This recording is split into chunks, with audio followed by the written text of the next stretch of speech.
Hello friends, எல்லாருக்கும் வணக்கம்.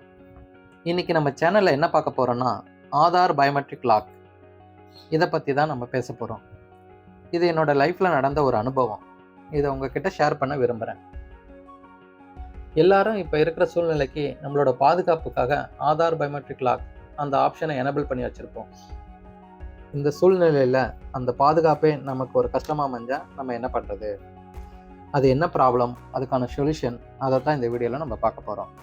First problem அப்படின்னு பார்த்தீங்கன்னா, ஆதார் பயோமெட்ரிக் லாக் அந்த சிம் கார்டு தொலைஞ்சு போச்சுன்னா, அந்த சிம்மை யூஸ் பண்ற அந்த மொபைலோட தொலைஞ்சு போச்சுன்னா, நம்ம என்ன பண்ணுவோம்? இந்த சிம் தொலைஞ்சிருச்சு அப்படின்னு பார்த்தீங்கன்னா, அதுக்கப்புறம் நம்மளால ரேஷன் கடையில போய் பொருள் கூட வாங்க முடியாது. ஆதாரை யூஸ் பண்ணி எந்தவித ஒரு இதுவுமே இது பண்ண முடியாது. ஏன்னா நம்ம அந்த பயோமெட்ரிக் லாக் பண்ணி வச்சிருக்கோம். அதுதான் ரீசன்.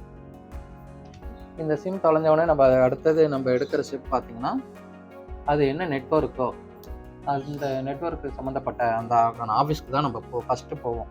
ஜியோவா இருந்தா ஜியோ, ஏர்டெல், பிஎஸ்என்எல் என்ன மாதிரி செல்லு யூஸ் பண்ணுறோமோ, சிம் கார்டு யூஸ் பண்ணுறோமோ, அதுக்கேற்ற மாதிரி நம்ம அதை போய் நம்ம ரீச் பண்ணுவோம். அதேமாரி தான் நானும் ஜியோ ஷோரூம் போனேன். ஜியோ ஷோரூம் போயிட்டு இது மாதிரி என்னோட ஆதார் பயோமெட்ரிக் நான் லாக் பண்ணி வச்சுருக்கேன்.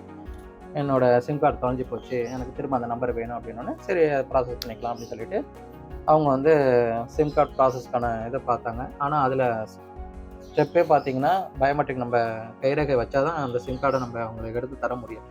ஆனால் நான் லாக் பண்ணி வச்சதுனால, அந்த ஸ்டெப் அதில இது பண்ண முடியல. அதனால அவங்க ட்ரை பண்ணி பார்த்துட்டு அவங்க என்ன சொன்னாங்கன்னா, எங்களால எதுவும் பண்ண முடியாதுங்க. இத வந்து நீங்க ஆதார் சென்டர்ல போயிட்டு, அது எதனா பண்ண முடியுமான்னு போய் பார்த்துட்டு வாங்கன்னு சொல்லி அனுப்பிச்சு விட்டாங்க. சரின்ட்டு அதுக்கப்புறம் அங்கேருந்து நான் எங்க போனேன், ஆதார் சென்டருக்கு போயிட்டேன்.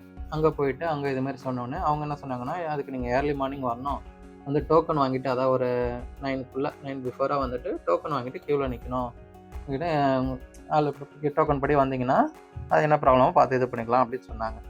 சரின்னு சொல்லிட்டு நான் திரும்ப மறுநாளும் போயிட்டு டோக்கன் வாங்கிட்டு 36வது டோக்கனா வெயிட் பண்ணிட்டு இருந்தேன்.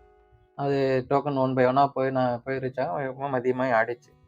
அதுக்கப்புறம் அங்க போய் வந்து உட்கார்ந்தோனே, இதுமாரி எனக்கு ஆதார் இந்த ப்ராப்ளத்த சொன்னோனே, சரி அவங்களும் அந்த ஸ்டெப் என்னன்னா, கைரேகை தான் வைக்க சொல்றாங்க. இது என்னன்னா, அதான் பயோமெட்ரிக் லாக் பண்ணி வச்சிருக்கேன். எப்படி சார் இதாகும் அப்படின்னு நான் சும்மா ட்ரை பண்ணுங்க அப்படின்னு சொன்னா, அத தாண்டி அது போகல. ஏன்னா பயோமெட்ரிக் லாக்ல இருக்கு அப்படின்ற ப்ராப்ளத்த தான் சொல்லுது. அதனால இப்ப அவங்க என்ன சொல்லிட்டாங்க, இல்லங்க இது எதுவுமே எதுவும் பண்ண முடியாது. நீங்க வந்து ஜியோ ஷோரூம்லயே போய் என்னன்னு பாருங்க. இந்த மொபைல் என்னவோ அந்த நம்பர எடுத்துட்டு வந்தா தான் நீங்க அன்லாக் பண்ணி விட்டா தான் அது இதாகும் அப்படின்னு சொல்லிட்டாங்க. அதுக்கப்புறம் திரும்ப நான் ஜியோ ஷோரூமே போனேன். ஜியோ ஷோரூமே போய் அங்க நடந்தது என்னன்றத இது மாரி சொன்னேன். அவங்க என்ன சொல்லிட்டாங்கன்னா, அப்பயுமே இதுக்கு வேற வழி இல்ல. ஏன்னா இப்ப நம்ப இந்த சிம் கார்டே நம்ம ஆதார்ல குடுத்துருக்க சிம் கார்ட வேற எதுனா மாத்தணும்னு வச்சுக்கோங்க. அதுக்கு கூட பயோமெட்ரிக் லாக் தான் வேணும். சரியா? இப்ப எனக்கு வேற நம்பர் சேஞ்ச் பண்ணணும்னா, நம்ம பயோமெட்ரிக் லாக் வைக்காம அவங்க நம்பர் சேஞ்ச் பண்ணி தராங்களான்னு தெரியல. நான் இதுவரையும் நம்பர் மாத்துனது இல்ல. அது யாருக்கெல்லாம் தெரிஞ்சா எனக்கு கமெண்ட் பண்ணுங்க. சரியா?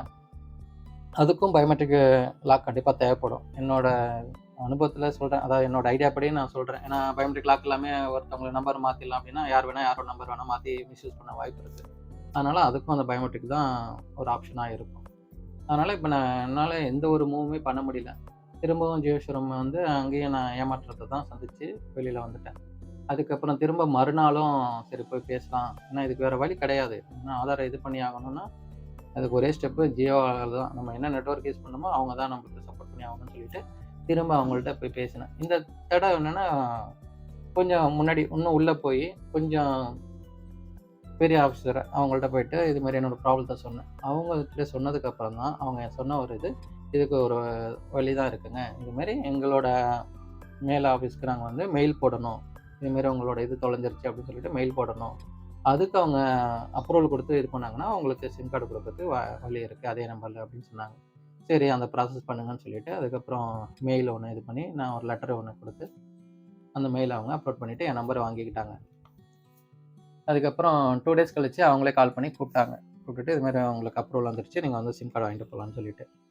அதுக்கப்புறம் 2 நாள் கழிச்சு நான் போயிட்டு என்னோட பழைய நம்பர், அந்த ஆதார் பயோமெட்ரிக் லாக்க நான் எனேபிள் பண்ணி வச்சிருந்த அந்த நம்பர வாங்கிட்டு, ஃபர்ஸ்ட்டு வேலையா அத வந்து டிசேபிள் பண்ணி விட்டேன். ஏன்னா நம்மளோட மொபைல் நம்மகிட்ட எப்போ மிஸ் ஆகும், எப்படி இதாகும்னு நம்மளுக்கு தெரியாது. எதுவுமே நம்ம சேனல்லே வீடியோ பார்த்தீங்கன்னாலே, ஒரு இது ஒண்ணு போட்டிருப்பேன். ஒருத்தவங்க செல்ல மிஸ் பண்ணிட்டாங்க அப்படின்னு சொல்லிட்டு. சரியா? அது மாரி எப்போ எப்படி மிஸ் ஆகும்னு நம்மளுக்கு தெரியாது.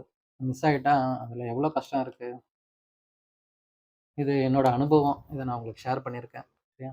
யாருக்கு இது மாரி நடந்திருக்கு, அவங்கலாம் கமெண்ட் பண்ணுங்க. நீங்க எப்படி அத இது பண்ணீங்க? உங்களோட அனுபவத்தையும் ஷேர் பண்ணிக்கோங்க. அது மத்தவங்களுக்கு கொஞ்சம் யூஸ்ஃபுல்லா இருக்கும். எல்லாருக்கும் நன்றி. 5 நிமிஷத்துல முடிச்சுட்டேன்.